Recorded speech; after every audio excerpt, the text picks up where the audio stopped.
You know, a lot of our relations have passed away here. Over 3,000 in the last little while. Just this week, this last month,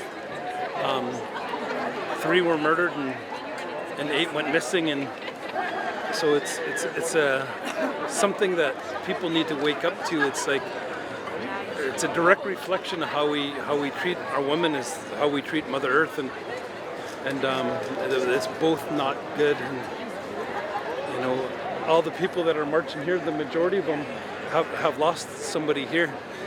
You know, I lost a cousin who was murdered by Picton. Even my dad, not too far from here, died in the bathroom, and just about 300 feet away. So everyone here has lost somebody. You know, we're standing up and we're saying something because they did a murder and missing woman inquiry, which is bullshit. Because who they should have did an inquiry on was the judges, the police, the Canadian government, the coroners. The inquiry should have been done on them, because it's still injustice happening. I know some of my own cousins got 30 years in jail for break and enters, and somebody who's non-First Nations would get less than 5 years for murdering somebody. That's the system is broken and it's wrong, and the hurt that's still happening to our Indigenous people since residential school, before residential school, is still happening now here today.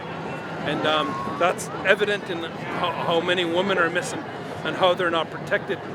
So I challenge all men to make sure that we protect our women and make sure they're safe from violence and from being murdered.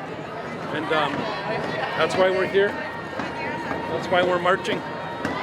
You know, it could create an inconvenience for some people, but it's minute compared to what First Nations have been through, of how Canada has treated.